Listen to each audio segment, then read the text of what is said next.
वाहिगुरु जी का खालसा वाहिगुरु जी की फतेह।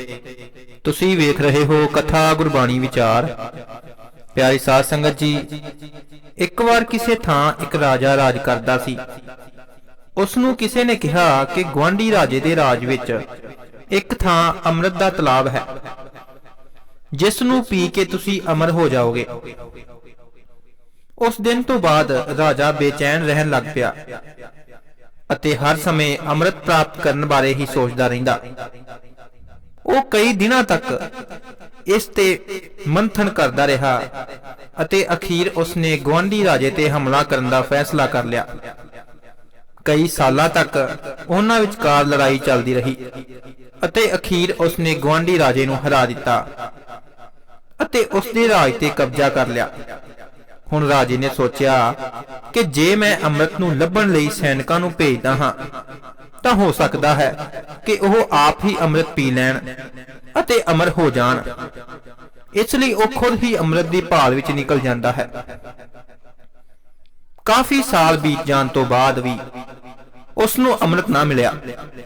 एक दिन वह हताश होके एक दरख्त हेठां बैठा सी कि उसदे कोल ही आके एक सन्यासी बैठ जाता है। सन्यासी ने राजे नूं पुछया, हे राजा, कुछ उदास लग रहे हो, कोई दुख तकलीफ है? राजा एकदम हैरान हो गया कि सन्यासी नूं किवें पता सी कि वह राजा है, जदों कि वह तां एक आम आदमी दे भेस विच सी। राजे नूं हैरान वेख के सन्यासी ने फिर कहा, जिस तलाब नूं तू लभ रहा है ਉਹ ਤੈਨੂੰ ਸਾਹਮਣੇ ਵਗ ਰਹੀ ਨਦੀ ਦੇ ਪਰਲੇ ਪਾਸੇ ਉਸ ਜੰਗਲ ਨੂੰ ਪਾਰ ਕਰਕੇ ਇੱਕ ਗੁਫਾ ਵਿੱਚ ਮਿਲੇਗਾ। ਇਸ ਤੋਂ ਪਹਿਲਾਂ ਕਿ ਰਾਜਾ ਕੁਝ ਬੋਲਦਾ, ਸੰਨਿਆਸੀ ਉੱਥੋਂ ਉੱਠ ਕੇ ਭਜਨ ਗਾਉਂਦਾ ਹੋਇਆ ਅੱਗੇ ਚੱਲ ਪਿਆ। ਸੰਨਿਆਸੀ ਦੇ ਜਾਣ ਤੋਂ ਬਾਅਦ ਰਾਜੇ ਨੇ ਕੋਈ ਦੇਰ ਸੋਚ ਵਿਚਾਰ ਕੀਤਾ ਤੇ ਫਿਰ ਸੰਨਿਆਸੀ ਦੇ ਦੱਸੇ ਰਸਤੇ ਵੱਲ ਚੱਲ ਪਿਆ। अगे जाके एक नदी आ गई। राजे ने एक किश्ती बना के नदी पार कर लई। नदी पार करन तो बाद एक बहुता संघना जंगल आ गया। राजा सारा दिन चलता रहा ते थक के चूर हो गया। हुण रात होने वाली सी, पर जल्दी ही उसनूं जंगल दा किनारा विखाई दिता। थोड़ी होर अगे जाके जंगल खत्म हो गया ते उत्थे एक गुफा दिखाई दिती। राजा गुफा दे अंदर चला गया। गुफा दे अंदर हर पासे प्रकाश ही प्रकाश सी। जदों राजे ने अमृत दा तलाब वेख्या तां उसदी सारी थकावट दूर हो गई। उसदी खुशी दी कोई हद ना रही। हुण ओह जल्दी ही अमृत पी लेना चाहुंदा सी। जिवें ही ओह अमृत पीण लई हेठां वल झुकिया तां एक आवाज आई, रुक जा, यह अमृत ना पीवीं। राजा हैरान हो गया कि इस सुनसान थां ते यह आवाज किस दी हो सकती है। जदों उसने मुंह उपर वल कीता तां उसने वेख्या कि सामने एक मरियल जिहा कां सी। उसदा शरीर कंकाल विच बदलिया होया सी ते सारे पंख झड़ गए सन। उसदे पैर गले पए सन ते यह मनना भी थोड़ा मुश्किल सी कि वह एक कां सी। राजे ने पूछया, तू कौन है? कां ने कहा, राजन, मैं एक कां हां, जिस अमृत नूं पी के तुसी सदा लई अमर होना चाहुंदे हो।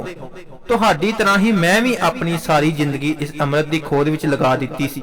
सारी खुशी, सारा आनंद, सारी जवानी ते अखीर यह मैनूं मिल भी गया। मैं अमृत पी भी लिया, पर हुण तू मेरे शरीर की हालत वेख रहा है। मैं अमर हो गया हाँ, पर हुण मैं मरना चाहुंदा हाँ, पर मैनू मौत नहीं मिल रही। इस शरीर नाल मैनू जिउणा मजबूरी नाल पै रहा है।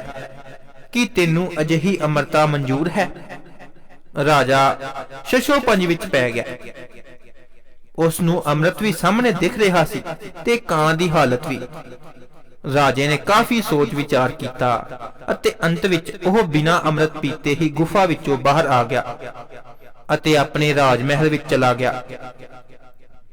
क्योंकि हुण ओह समझ चुका सी कि असली अमृत कित्थे सी।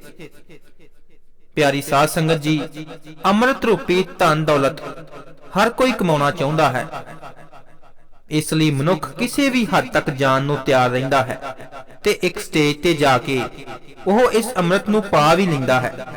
ਪਰ ਹੁਣ ਨਾ ਤਾਂ ਉਸ ਕੋਲ ਚੰਗੀ ਸਿਹਤ ਹੈ, ਨਾ ਪਰਿਵਾਰ ਤੇ ਨਾ ਸਾਕ ਸੰਬੰਧੀ। ਇਸ ਅੰਮ੍ਰਿਤ ਨੂੰ ਪਾਉਣ ਲਈ ਅਕਸਰ ਹੀ ਮਨੁੱਖ ਸਭ ਕੁਝ ਗਵਾ ਲੈਂਦਾ ਹੈ। ਤਾਂ ਫਿਰ ਇਸ ਅੰਮ੍ਰਿਤ ਦੀ ਕੋਈ ਸਾਰਥਕਤਾ ਹੀ ਨਹੀਂ ਰਹਿ ਜਾਂਦੀ।